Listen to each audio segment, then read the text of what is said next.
Boa noite, meus irmãos. Bem, como eu disse, hoje nós vamos ver a história de Moisés, aquele que foi tirado e chamado também para tirar. Essa é a história, numa síntese, numa frase que eu gostaria de resumir aqui a história dele. Moisés foi filho de Arão com Joquebede, nascido na tribo de Levi, em um contexto de alta perseguição do rei do Egito, Faraó, contra os israelitas, porque se multiplicaram muito a ponto de terem se tornado mais numerosos, diz o texto, e mais fortes do que os próprios egípcios. Então, a maneira de conter o avanço dessa população no Egito foi perseguindo os israelitas. E Faraó estabeleceu algumas estratégias.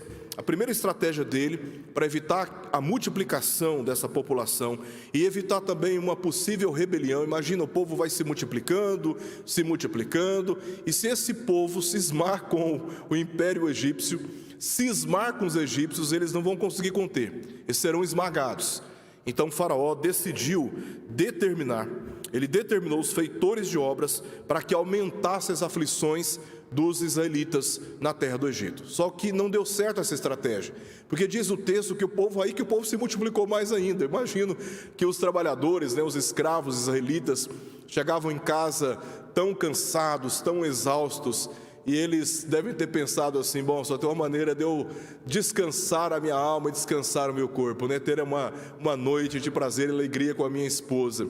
O resultado dessa estratégia de Faraó não deu certo, porque as mulheres estavam aparecendo mais rapidamente grávidas. Então, por causa disso, ele mudou a estratégia.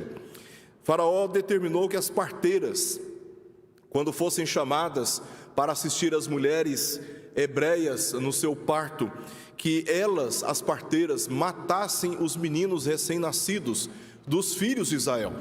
Só que diz o texto que essas parteiras, elas, temendo a Deus, não atenderam a determinação de Faraó, resolveram desobedecer Faraó. Então ele mudou de novo a sua estratégia. Ele autorizou que a qualquer egípcio que testemunhasse crianças recém-nascidas do sexo masculino fosse lançado no rio Nilo. E assim, os israelitas passaram a ser observados agora não apenas pelas parteiras, mas também pelos próprios egípcios, qualquer um deles. Então Moisés, neste contexto, nasceu e foi escondido durante 3 meses, até que, por causa da crescente tensão contra as crianças que estavam nascendo no Egito, a sua mãe o acomodou em um cesto e o colocou no rio Nilo, cuja corrente o levou para onde a filha de Faraó estava tomando banho. Foi uma coisa meio assim, muito bem pensada.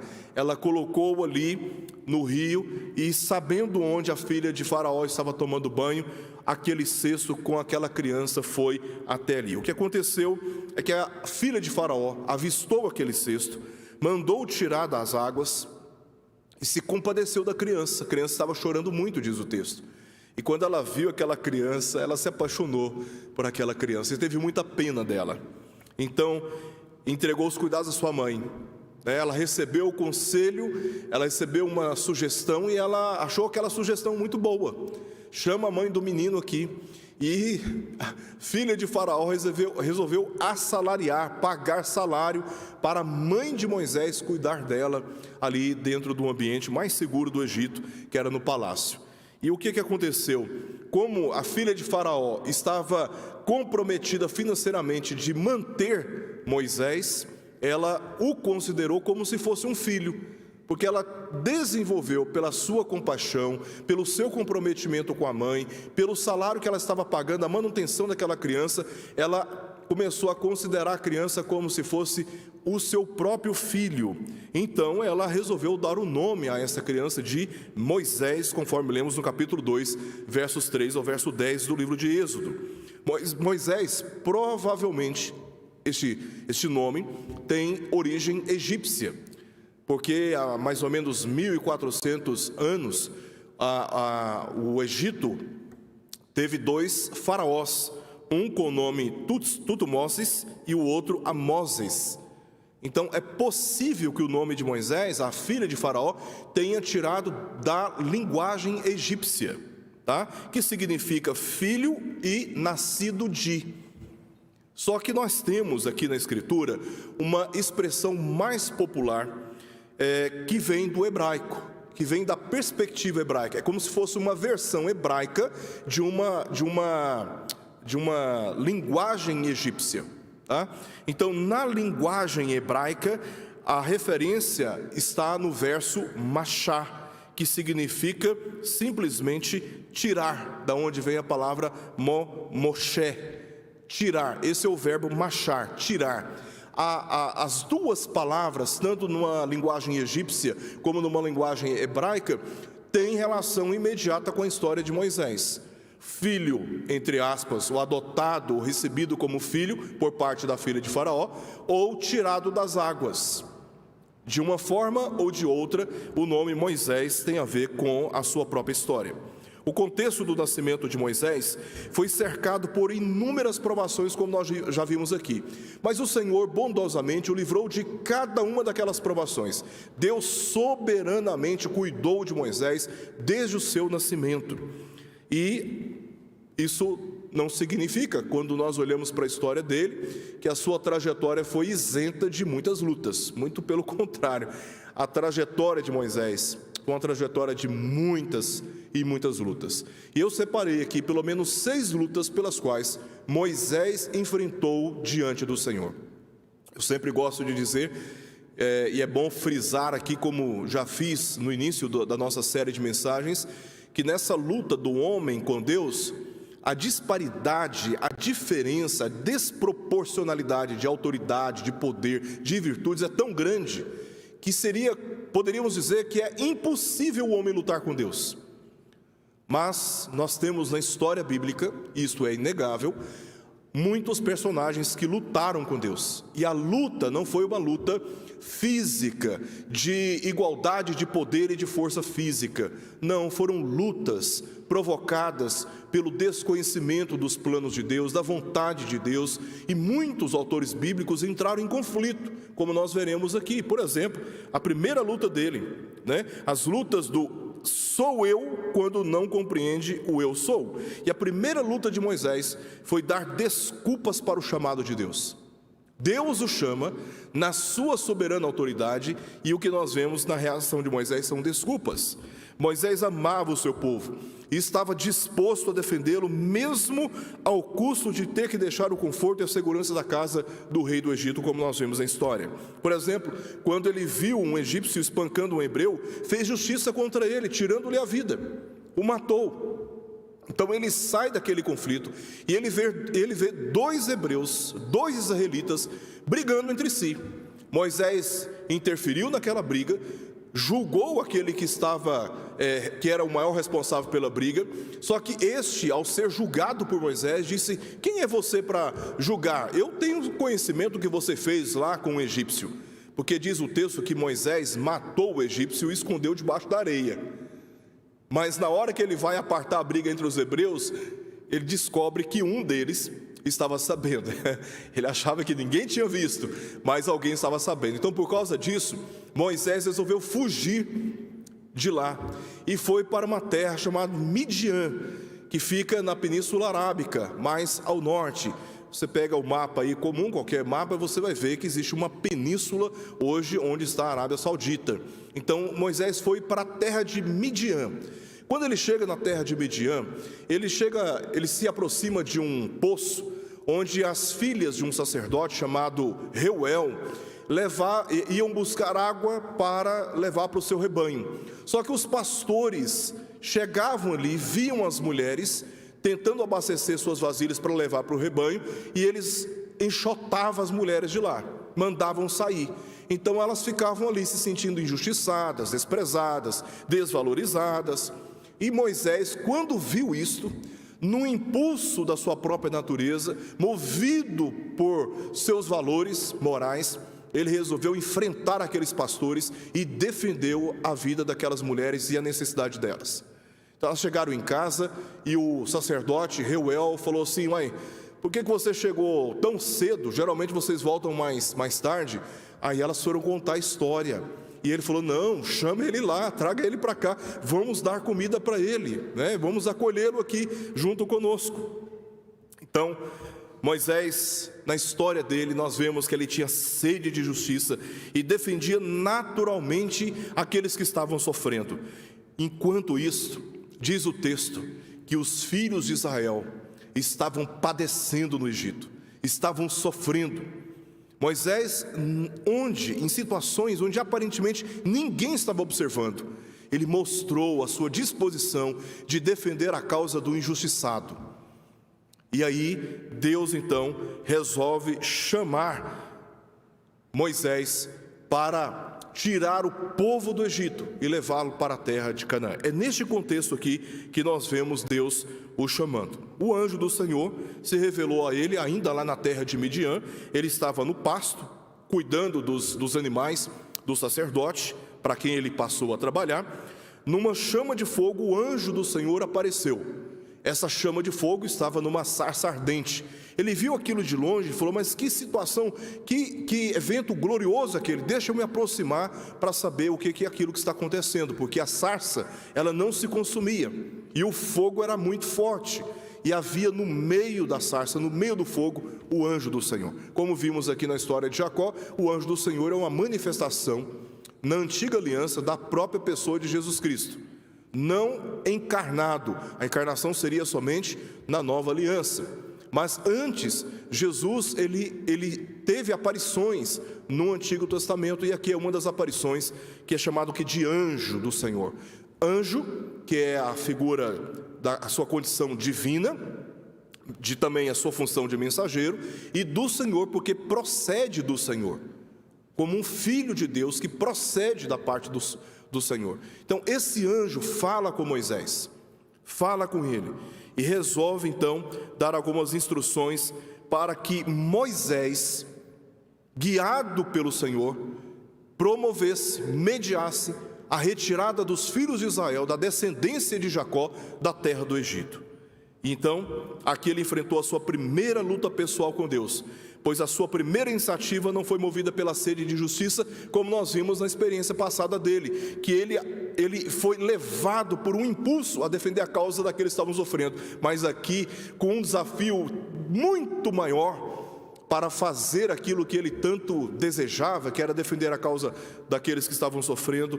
Ele, ao invés de agir no impulso de satisfazer a sua sede de justiça, ele apresentou a Deus 5 desculpas. A primeira desculpa foi: quem sou eu para ir a Faraó e tirar do Egito os filhos de Israel? Deus lhe respondeu: eu serei contigo. A primeira desculpa: quem sou eu? O senhor está enganado. O senhor está completamente enganado, porque eu não tenho a menor condição de empreender uma iniciativa tão grandiosa como esta. A segunda desculpa dele está no verso 13 do capítulo 3.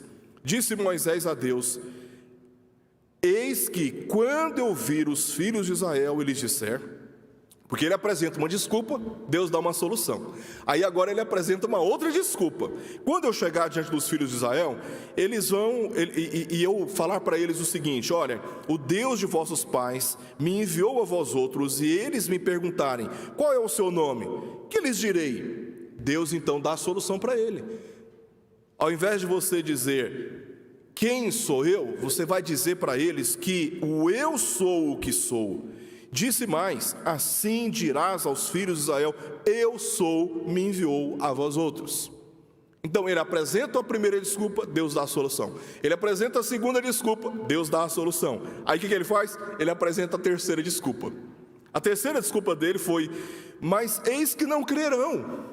Deus está dizendo, você vai dizer para eles que o eu sou o que sou foi quem enviou você até eles.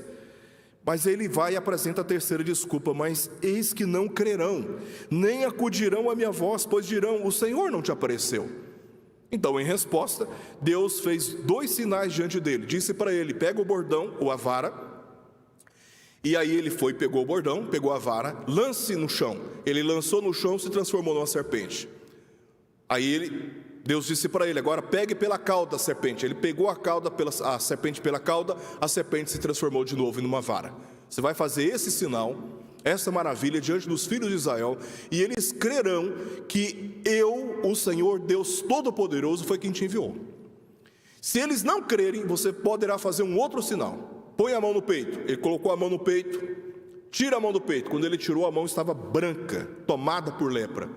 Aí Deus disse para ele: agora coloca a mão no peito novamente. Ele colocou a mão no peito e a mão ficou sã. Você vai fazer esse sinal também. Se eles não acreditarem, você recolhe a água do rio Nilo e você lance sobre a terra, e a água vai se transformar em sangue na presença deles. Ou seja, Deus está dando para Moisés aqui a solução. Eles não vão acreditar que você... Ele está dizendo: Senhor, eu vou, e eles não vão acreditar que o Senhor falou comigo. Então Deus dá a solução: você vai fazer esses sinais e eles vão acreditar. Bom, Deus apresentou a solução para a terceira desculpa. Ele não desiste, ele apresenta uma quarta desculpa. Então disse Moisés ao Senhor: ah, Senhor, eu nunca fui eloquente, nem outrora, nem depois que falasse ao teu servo, pois sou pesado de boca e pesado de língua. Então Deus apresenta para ele a solução, dizendo: vai, pois, agora, e eu serei com a tua boca, e te ensinarei o que hás de falar. Meus irmãos, se aqueles sinais que Deus instruiu Moisés a operar seria suficiente para fazer o povo crer, por que ele não estava acreditando agora na provisão de Deus e na direção do Senhor? Ele apresenta a desculpa e Deus apresenta a solução: eu serei com você, eu serei com você. Mas ele não desiste, ele apresenta uma outra desculpa, a quinta desculpa. Ele, porém, respondeu: ah, Senhor, envia aquele que hás de enviar, menos a mim. Então, diz o texto, se acendeu a ira do Senhor contra Moisés, capítulo 4, verso 13. Que chega uma hora que a paciência esgota, né? Se apresenta uma desculpa, Deus dá a solução. Apresenta a segunda desculpa, Deus dá a solução. Apresenta a terceira desculpa, Deus dá a solução. Apresenta a quarta desculpa, Deus dá a solução. A quinta desculpa dele: Senhor, quer saber de uma coisa? Eu desisto, envia outro. Se ele tivesse falado isso desde o início, tinha poupado a paciência do Senhor, né? Mas não, ele chega a este ponto de dizer: Senhor, envia outro, menos a mim. Então o Senhor se irou contra ele. Mas Deus providenciou que o seu irmão Arão fosse seu intérprete e completou: eu serei com a tua boca e com a boca dele, e vos ensinarei o que deveis fazer. Ele falará por ti ao povo, ele te será por boca e tu lhe serás por Deus. Versos 15 ao verso 16. Então a primeira luta de Moisés foi de ter sido chamado pelo Senhor Deus Todo-Poderoso e ter apresentado 5 desculpas para evitar atender o chamado do Senhor. A segunda luta dele foi de se omitir quanto ao sinal ordenado da aliança. Diz o texto, no capítulo 4, versos 25 ao verso 26. Estando Moisés no caminho, numa estalagem, encontrou o Senhor e o quis matar. O Senhor foi ao encontro de Moisés, e o que Moisés entendeu é que o Senhor queria matá-lo.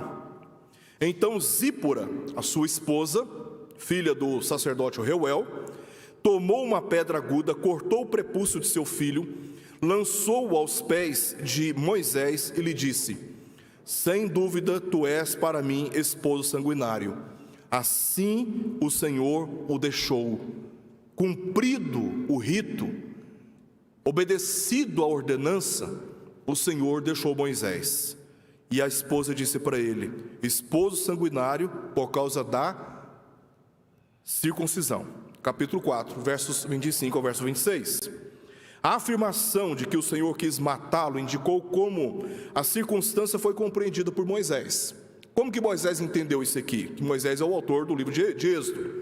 Ele entendeu como uma severa repreensão ou ameaça de Deus. Ele entendeu assim.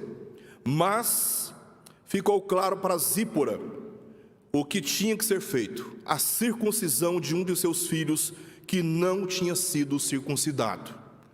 No Egito, meus irmãos, a circuncisão era comum até os 14 anos de idade, quando o menino era considerado de maior.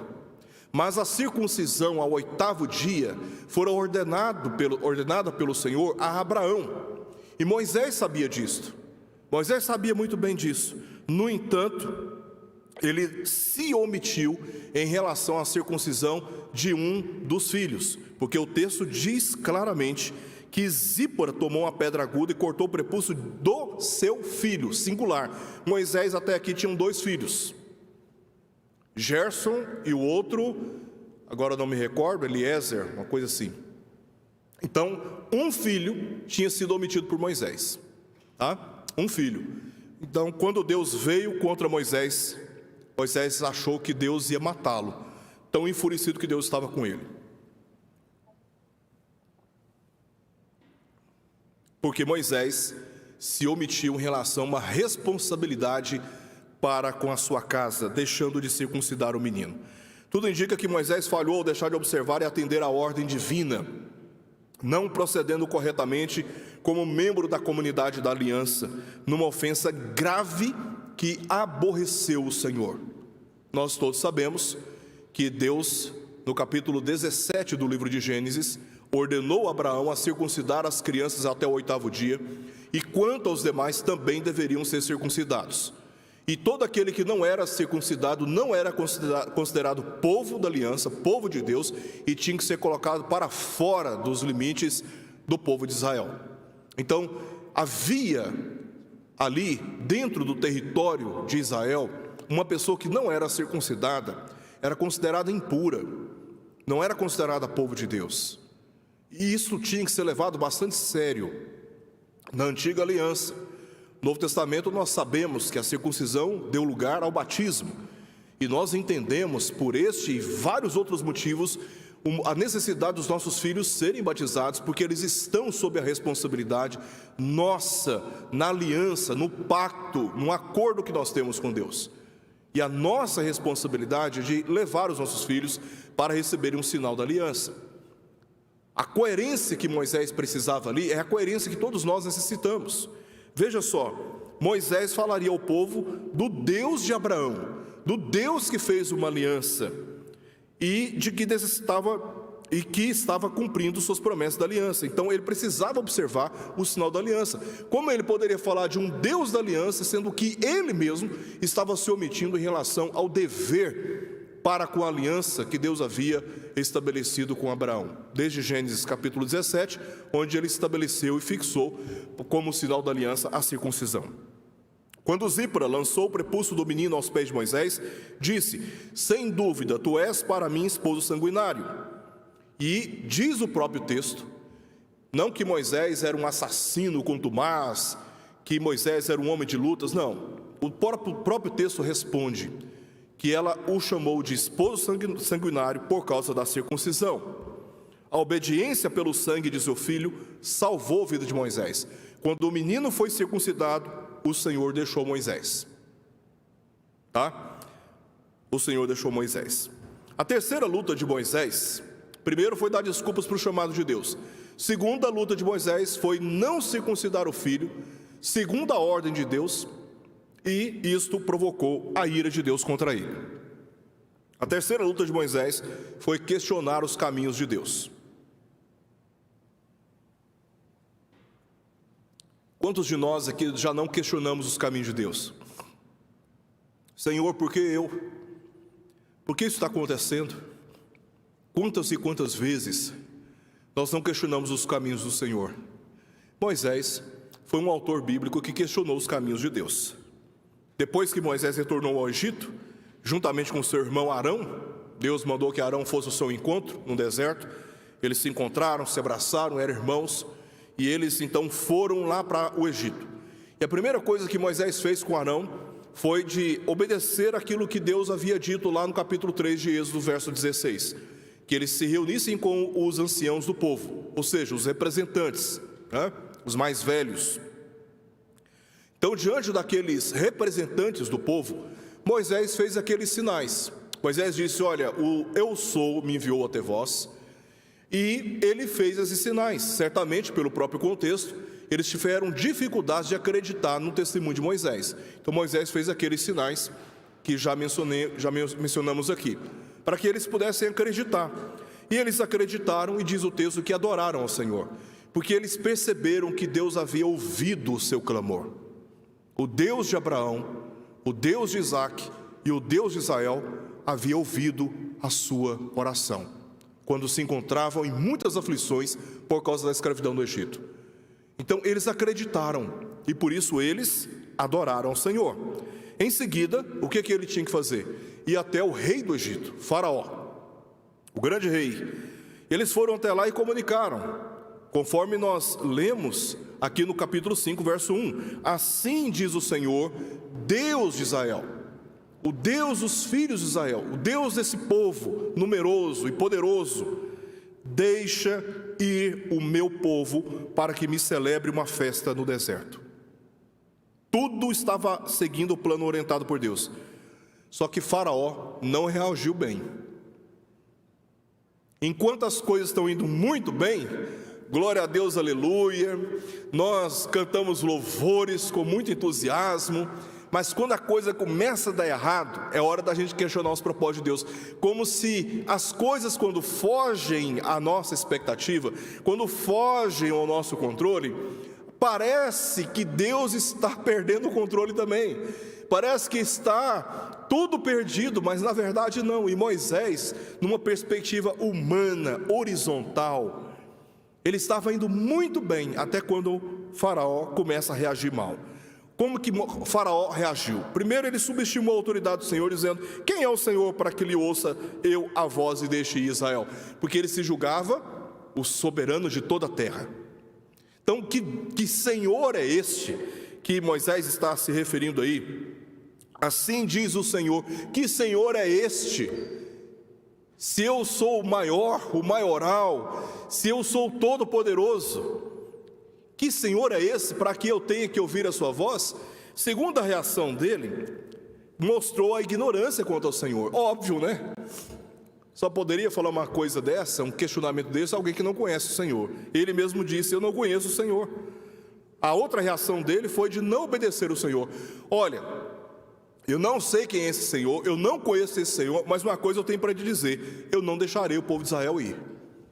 Não importa que Senhor seja esse, eu estou preparado e estou seguro para tomar essa decisão e enfrentar quem quer que eu tenha que enfrentar, porque eu sou o Senhor de toda a terra, né?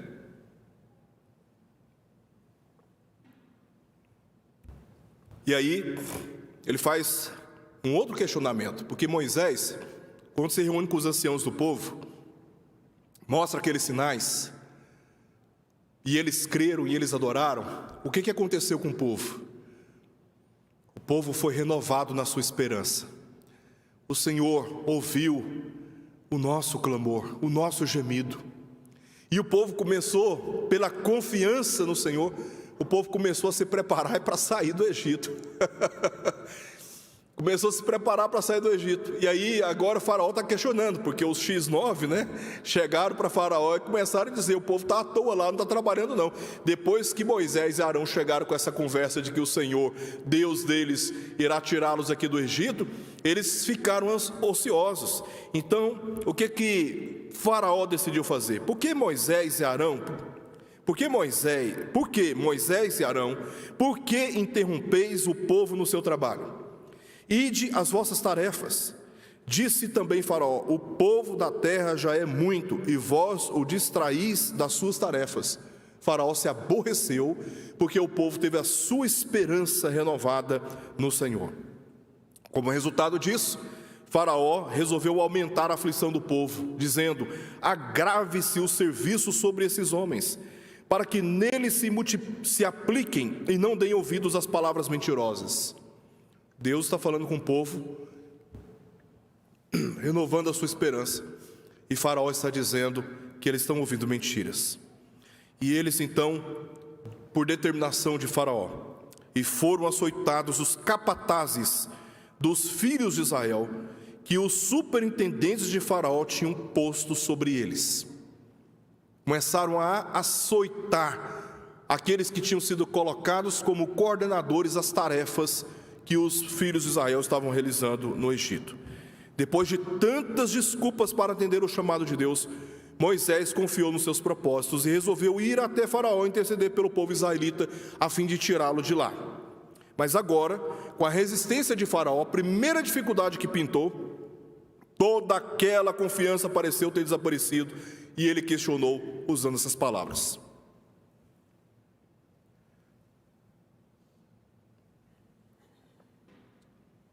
Então Moisés, tornando-se ao Senhor, disse: ó Senhor, por que afligiste esse povo?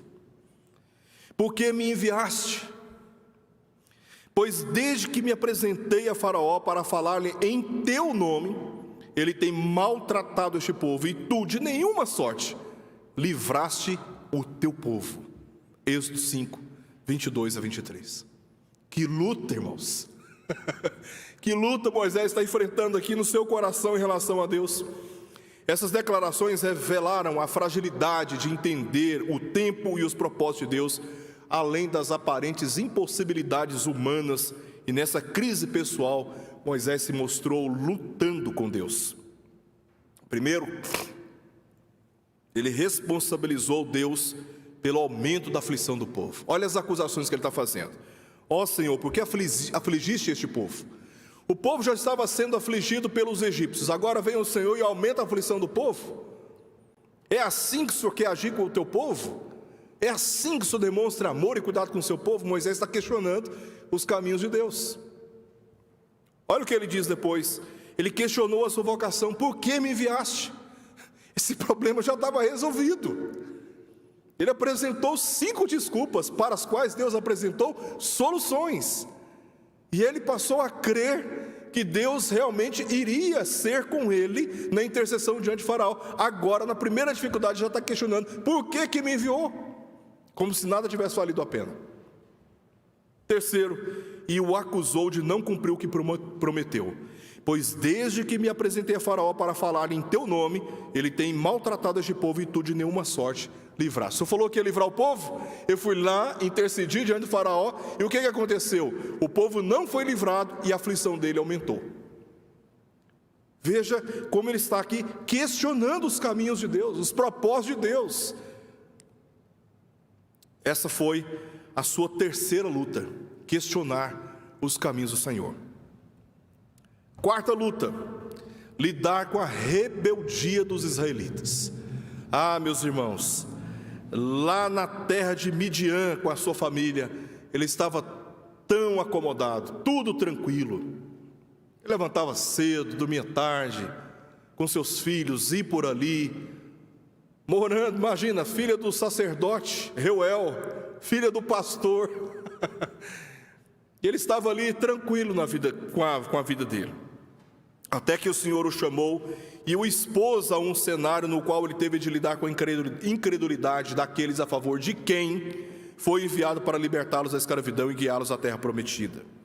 Essa incredulidade do povo se manifestou com murmurações, se manifestou com rebeldia e se manifestou também com idolatria. Nós temos aqui um histórico rápido, básico, de como o povo maltratou Moisés e afrontou, provou, tentou o Senhor. Êxodo 5, 15 a 21. Quando nós vimos aqui, Moisés vai interceder pelo povo diante de Faraó, o que acontece? Faraó aumenta o trabalho sobre o povo, né? E eles, quando Moisés sai diante de Faraó com Arão, os anciãos do povo, que antes tinham crido e levado o povo à adoração, agora abordam Moisés com queixas, com reclamações. Por que vocês vieram aqui falar essas coisas para nós? Olha o que está acontecendo agora. O povo tinha acabado de crer, o povo já estava adorando pelos resultados das promessas de Deus, e agora chega diante de Moisés e Arão e começam a murmurar. Capítulo 14, versos 11 a 12, a iniciativa de Moisés arriscou suas vidas. Quando eles saem do Egito, capítulo 14, estão ali diante do Mar Vermelho. Eles olham para um lado, montanhas, olham para o outro, montanhas, olha para frente, o Mar Vermelho, olha para trás, Faraó com os exércitos egípcios vindo para matá-los. Nessa hora eles murmuram contra Moisés: por que você nos tirou de lá para nós morrermos agora no deserto? E começam a murmurar contra Moisés e Arão. Capítulo 15, versos 22 a verso 27, conhecemos bem a história. Moisés estende a vara, segundo a orientação de Deus, o mar se abre, eles atravessam a pé enxuto, E quando os egípcios vão querer passar também pelo Mar Vermelho a pé enxuto, as águas se fecham e eles são mortos. Eles chegam numa região chamada Mara, e ali tinha águas, mas as águas eram amargas, né? As águas eram salobas, elas não eram próprias para beber. Eles murmuraram contra Moisés. Depois de tudo que Deus tinha feito, o grande milagre que ficou marcado na memória dos judeus até hoje, a abertura do Mar Vermelho, agora eles estão reclamando porque a água é amarga, estão murmurando contra Moisés e contra Arão. Aí eles chegam no deserto de Sim. Lá não tinha pão e carne. Eles começam a reclamar porque não tinha pão, não tinha carne. Falam, lá no Egito nós tínhamos pão, lá no Egito nós tínhamos carne. Aí você nos traz para cá, não tem nada disso. Você nos tirou de lá para quê? Para nós morrermos aqui no deserto de fome? Moisés intercede diante de Deus, Deus envia o maná, depois Deus envia as cordonizes e Deus está suprindo a necessidade. O povo está reclamando, está chiando, está murmurando, nada está bom para o povo, está sempre ruim, sempre ruim, sempre ruim. Uma visão pessimista, uma desconsideração, um desprezo pelas ações maravilhosas de Deus, as obras de justiça do Senhor, um desprezo total. Eles estão reclamando, e Deus longanimamente, pacientemente está ali, ouvindo as orações, as intercessões de Moisés e suprindo a necessidade do povo. Capítulo 17, versos 1 ao verso 7, eles chegam em Refidim, e lá não tinha água, e eles voltam de novo a Moisés e Arão, e começam a tratar Moisés e Arão com tanto desrespeito, que Moisés tem a impressão de que o povo queria matá-lo, apedrejá-lo. Ele vai interceder diante do Senhor, o Senhor o orienta, e faz brotar água de uma rocha, e eles bebem água no deserto, água potável no deserto. E em tudo isso Deus operando as suas maravilhas. Capítulo 32, depois que Moisés recebe da parte de Deus todas as tábuas das leis, todas as instruções legais para a nação de Israel, para os cultos, Deus alerta Moisés: desce, porque o povo está metido em idolatria. Ali mesmo, na presença do cume do Monte Sinai, Moisés intercede diante de Deus pelo povo. Quando Moisés desce do monte e vê o povo adorando um bezerro de ouro, que foi orientado, inclusive, instruído por Arão, o seu irmão, que estava com ele desde o início. Moisés fica tão indignado que ele joga as tábuas da lei, quebra as tábuas da lei, e ele fica tão indignado que ele manda matar os idólatras. Mas quando eles chegam ali, o povo já tinha se entregado à rebeldia, da idolatria. Acho que não tem coisa mais triste para a vida de um pastor, para a vida de um... Desculpa, irmãos, a garganta não está boa hoje. Porque trabalhar de forma tão intensa com um povo que não reconhece a Deus, que não se humilha diante do Senhor, que não se arrepende dos seus pecados. Depois de tudo o que Deus havia feito no meio deste povo, 40 dias e 40 noites, Moisés está ouvindo de Deus as instruções para o bem do povo, para a organização do povo. Moisés desce e eles já tinham se entregado à idolatria. Isso foi de uma indignação muito grande. Moisés teve que lidar com isso. Capítulo 12 de Números. Eles disputaram a autoridade de Moisés. Um grupo resolveu se organizar e dizer: você não serve para ser o nosso líder, não. Nós vamos levantar aqui, estabelecer um capitão para nós aqui, e nós vamos voltar para o Egito. Você não serve para ser o nosso líder. Capítulo 14. Desejaram outro líder e retornar para o Egito. Esse sentimento, precisamos mudar a nossa liderança. Precisamos remover Moisés de diante de nós e estabelecermos para nós um outro líder. Vai crescendo. Números 14, eles se recusaram a entrar na terra prometida, porque os espias chegaram na terra de Cades Barneia, trazendo um relatório de que os cananitas, eles eram poderosos e haviam entre eles gigantes, diante dos quais eles poderiam ser comparados como gafanhotos. O povo ouviu o relatório e caiu em prantos, em desespero, porque já tinham peregrinado desde a terra do Egito, chegaram nas fronteiras da terra de Canaã, a terra prometida, recebem um relato desse, como se Deus não fosse o Deus Todo-Poderoso, como se Deus não fosse fiel para com as suas promessas, e eles caíram em desespero, e se recusaram a entrar na terra prometida. Capítulo 16, mais uma vez, desprezaram a liderança de Moisés. Ainda no capítulo 16, eles foram muito castigados, muito castigados. Capítulo 16 de Números, eles mesmo castigados, os que restaram, eles foram castigados agora com pragas. Deus mandou peste, castigou o povo duramente, e ainda assim o povo estava reclamando. Moisés teve que lidar com esse povo murmurador. Além de todas as afrontas contra o líder que Deus havia levantado, o povo provocou o Senhor 10 vezes pelo que o Senhor decidiu. Porém, tão certo como eu vivo, porque a paciência do Senhor se esgota, tão certo como eu vivo, e como toda a terra se encherá da glória do Senhor, nenhum dos homens que, tendo visto a minha glória e os prodígios que fiz no Egito e no deserto, todavia me puseram à prova já 10 vezes e não obedeceram a minha voz, nenhum deles verá a terra que com juramento prometi a seus pais. Sim, nenhum daqueles que me desprezaram haverá. Nenhum. A paciência de Deus se esgota. A quinta luta de Moisés, a quarta, foi lidar pelo chamado de Deus com um povo difícil. Poderia ter ficado em Midian, né? Talvez muitos de nós vamos pensar assim: onde eu fui amarrar meu burro, meu jumento, né?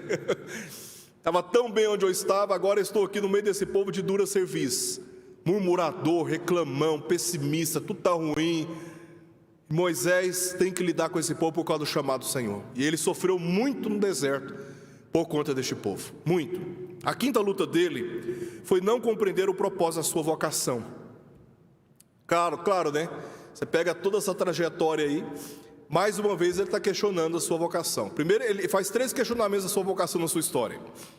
Primeiro questionamento, lá naquela península arábica de Midian, né? Onde ele estava cuidando do rebanho, e ele tem o primeiro chamamento de Deus, ele questiona a sua vocação. O segundo chamado foi quando ele sai da presença de Faraó com Arão, e os anciãos do povo vêm e questionam ele, falam: olha, por causa daquilo que vocês vieram fazer aqui, nosso sofrimento só aumentou. Então Moisés questiona: por que o Senhor me chamou? Por que o Senhor resolveu fazer isso comigo? Mas agora, mais uma vez, ele volta a questionar a sua vocação.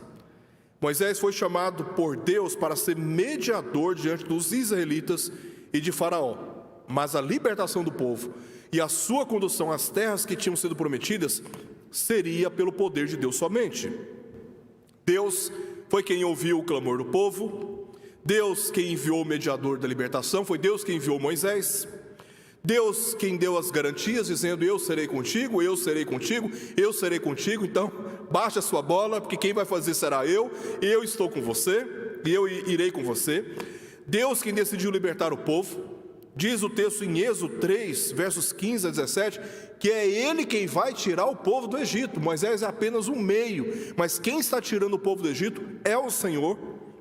Deus quem libertou o povo. Quando nós lemos Êxodo, capítulo 20, verso 2, a primeira apresentação de Deus ali, antes de expor as leis a Moisés, Deus diz claramente para Moisés: então falou Deus todas as palavras: eu sou o Senhor teu Deus, que te tirei da terra do Egito, da casa da servidão. Quem tirou o povo do Egito? Não foi Moisés. Moisés foi o meio, o instrumento, mas o poder e a glória dessa libertação sempre pertenceu ao Senhor. Contudo, Moisés confundiu a sua função de mediador com a do executor. Ele faz uma mistura. Tudo o que faria seria pelo poder de Deus, mas pensou que tudo dependeria dele sozinho e disse: quem sou eu para ir a Faraó e tirar do Egito os filhos de Israel? A resposta, Deus deixou bem clara, que não se tratava dele, mas do eu sou o que sou. Êxodo 3,14. Ele diz: quem sou eu? E Deus está dizendo para ele: eu sou. Se tratava de Deus. porque é ele quem haveria de cumprir todos os seus propósitos. Moisés tinha apenas que confiar e obedecer a orientação. Quanto mais, o Senhor cuidaria dele e do povo. Mas esta não foi a sua experiência, por isso contendeu com Deus em meio às dificuldades da sua liderança, questionando a sua vocação, dizendo o seguinte: disse Moisés ao Senhor: por que fizeste mal ao teu servo? Por que o Senhor está fazendo esse mal comigo? Por que o Senhor está me tratando dessa maneira? Veja que ele está lutando com Deus, está contendendo com Deus. Ele não entende os propósitos de Deus ao chamá-lo, a sua vocação. E ele está aqui questionando: por que o Senhor está fazendo esse mal contra mim? Porque eu não achei favor aos teus olhos, visto que puseste sobre mim a carga de todo este povo. Concebi eu porventura todo este povo? Dei-o eu à luz para que me digas: leva ao teu colo como a ama leva a criança que mama, a terra que sob juramento prometeste a seus pais? Donde teria eu carne para dar a todo este povo? Pois chora diante de mim dizendo: dá-nos carne que possamos comer. Eu sozinho não posso levar todo este povo, pois me é pesado demais. Se assim me tratas, se o Senhor quer me tratar, só quer ir levar adiante esse projeto, se o Senhor insiste com essa vocação, faça um favor para mim, me mate, eu te peço. Mas se eu acho favor diante de ti, se o Senhor tem misericórdia de mim, então não me deixes ver a minha miséria. Ele está contendendo ou não está com Deus? Ele está lutando ou não está lutando com Deus? Ele não está entendendo o propósito de Deus na sua vocação, e por isso ele está nessa luta. Essa foi uma das lutas mais profundas de Moisés, porque não estava entendendo que o Senhor que o chamou, o guiaria e sustentaria na liderança de um povo tão murmurador e tão instável. Está tudo bem, de repente, nada do que aconteceu no passado tem valor e é considerado. O povo age como se fosse um povo incrédulo, desprovido de qualquer testemunho das maravilhas e do caráter de Deus.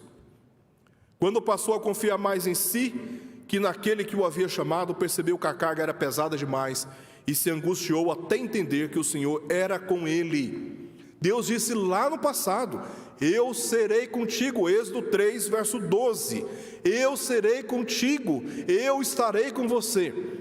Mas ele lidou com todas as responsabilidades da sua vocação como se tudo dependesse dele. E aí o que ele começou a pensar? Eu não estou aguentando mais, a carga está pesada demais, eu já não suporto mais. Eu estou angustiado, por que o Senhor está fazendo isso comigo? E Deus foi permitindo, no meio das suas angústias, a formação de uma confiança que deveria ter depositado em Deus lá no início. E agora ele está mais fortalecido. Por isso ele diz, no capítulo 33 de Êxodo, já mais ao final do livro, versos 14 ao verso 15, respondeu-lhe: a minha presença irá contigo. Deus está dizendo para ele: e eu te darei descanso. Então lhe disse Moisés: Senhor, se a tua presença não vai comigo, não nos faça subir deste lugar. Ele entendeu que tudo depende do Senhor. Ele entendeu que sozinho ele não pode. Por isso que ele está dizendo: se o Senhor não for conosco, não, por favor, não nos faça subir deste lugar. Porque ele entendeu que ele dependia de Deus, não dele mesmo. A última luta dele foi não entender o caráter justo de Deus, o caráter da sua justiça. Deus sempre foi, meus irmãos, e sempre será fiel para com as promessas que fez. Ele fez 3 promessas a Abraão: dar a ele uma grande descendência, capítulo 12, verso 2 de Gênesis. A partir desta descendência, desta nação, da sua descendência, abençoar todas as famílias da terra. Em ti serão benditas todas as famílias da terra, verso 3 do capítulo 12. E a terceira promessa se encontra no verso 7 do capítulo 12 de Gênesis. Depois que ele sai de Padã Arã e desce, passando por todas as terras de Canaã, Deus diz para ele: está vendo todas essas terras? Todas elas eu darei à tua descendência. É a terceira promessa que Deus faz a Abraão. Para que todas essas promessas fossem cumpridas, Deus se revelou longânimo na incredulidade do povo, misericordioso nas reincidentes murmurações e compassivo quando foi infiel, se entregando à idolatria. Deus foi muito paciente, muito compassivo desse povo. Povo difícil, que insiste no pecado e que despreza as promessas e as maravilhas que Deus fez no passado. Então, Moisés, ele foi testemunha de todas essas virtudes e teve provas suficientes de cada uma delas quando intercedeu por Faraó. Imagina, Faraó está quebrantado diante das pragas que estão afligindo os egípcios. E Faraó mesmo pede a Moisés que interceda por ele diante de Deus. Pelo que Deus ouviu e atendeu a oração de Moisés. Mas Faraó voltou a endurecer o seu coração. Nos soberanos propósitos de Deus, voltou a endurecer o seu coração e continuou afligindo o povo e não deixando o povo ir. Moisés esteve ali orando, intercedendo por Faraó, a pedido de Faraó. Deus se mostrou benigno, até mesmo para com Faraó. E nas inúmeras vezes a favor dos israelitas. Como vimos aqui, quando está diante do Mar Vermelho, quando chega em Mar as águas são amargas, quando chega em Refidim não tem água potável, quando eles chegam diante do deserto de Sim, não tem ali pão, não tem cordonizes. E Moisés sempre intercedendo pelo povo, e Deus ouvindo as orações de Moisés e atendendo às orações do povo. Deus foi muito misericordioso. No entanto, demonstrou não entender. Moisés demonstrou não entender bem que Deus é bom, mas também justo para punir pecados. Ele disciplinou Miriam e Arão quando tentaram desqualificar a liderança ou a autoridade que Deus deu a ele mesmo para liderar o povo. Números capítulo 12. Ele privou todos os homens que não obedeceram à sua voz, que o desprezaram, de entrarem na terra prometida. Eles, depois de tudo, incrédulos, Deus disse: olha, basta, nenhum desses que me desprezou entrará na terra prometida. Deus é bom? Deus é bom, e a história mostra exatamente isso, e Moisés foi testemunho disso. Mas chega uma hora que Deus revela o seu caráter justo também, de penalizar aqueles que insistem no pecado, e não demora muito, e Deus faz isso como nós testemunhamos aqui. Ele dizimou, por exemplo, 250 homens que seguiram Coré, Datã e Abirão na rebeldia contra Moisés e Arão. Eles lideraram um motim. Então, tantos estes, como também 250 homens que o seguiram, Deus fendeu a terra. E estes homens, as suas casas, famílias, todos foram engolidos pelo abismo. Isso aconteceu no meio do povo de Deus, para servir de testemunha. Não demorou muito, até que 14.700 também morreram com pragas por suas constantes murmurações. O que aconteceu com Coré, com Datã e Abirão e os que o seguiram, não foi suficiente. Logo na sequência, o povo agora está reclamando diante de Moisés e de Arão pelo que aconteceu. Tem mais uma coisa dessa? Eles começam a reclamar dizendo para Moisés e Arão: veja, você é responsável com a destruição do povo de Deus. É por sua causa que isso está acontecendo. Deus se irou com aquele povo e 14.700 morreram com pragas. Deus enviou pragas e esse povo morreu.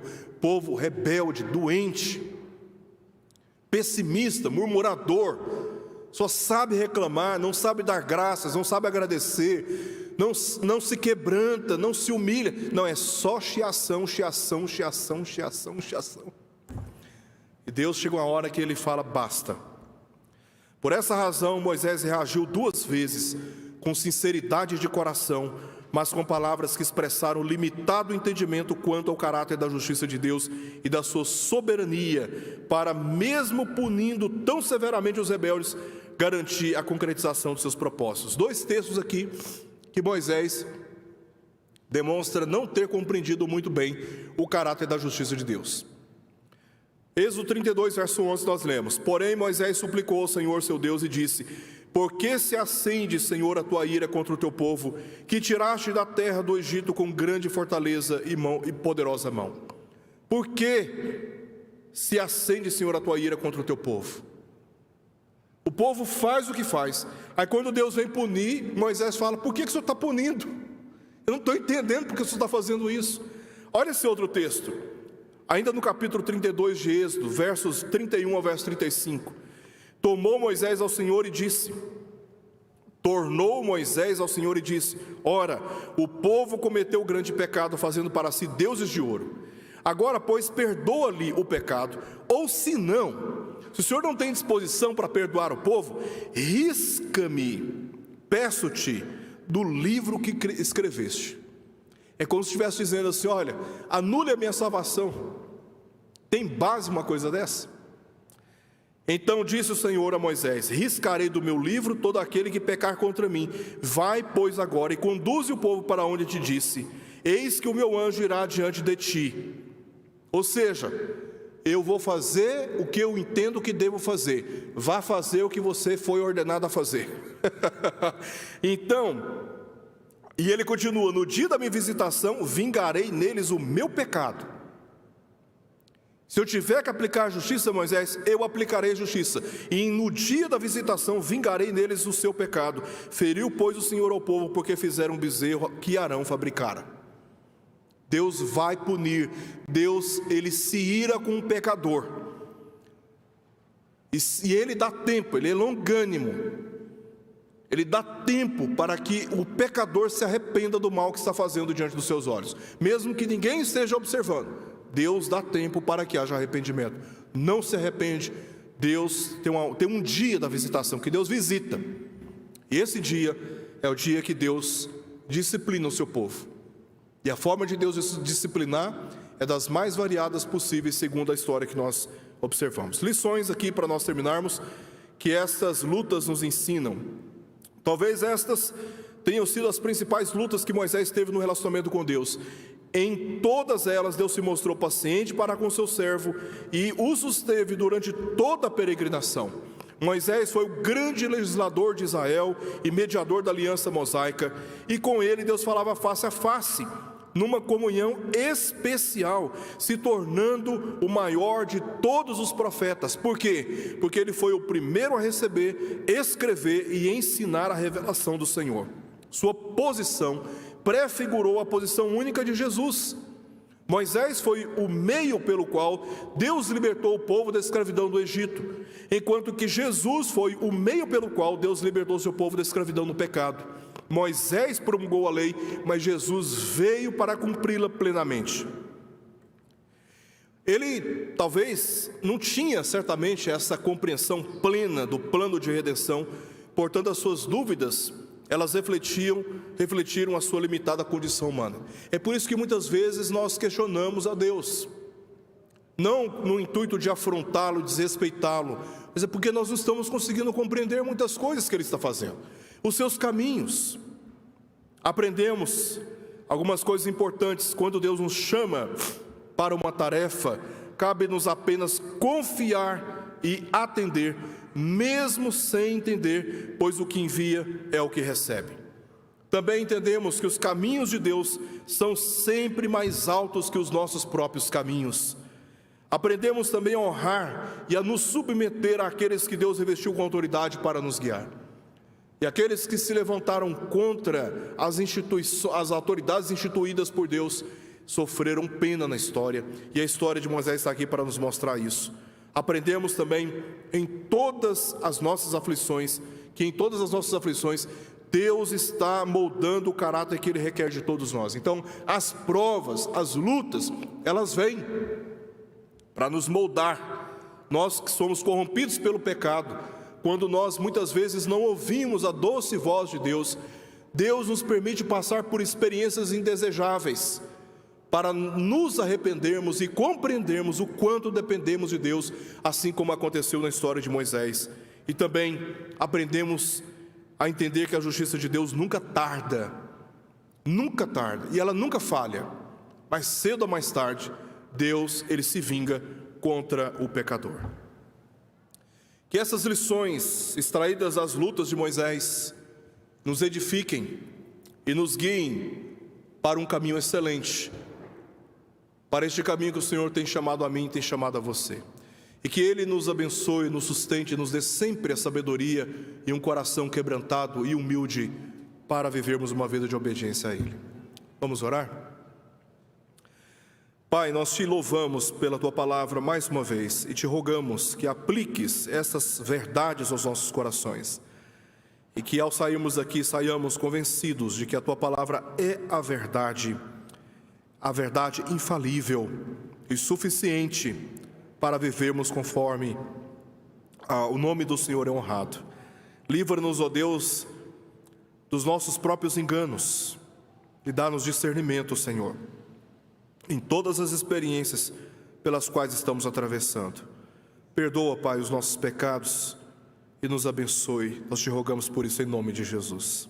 Amém.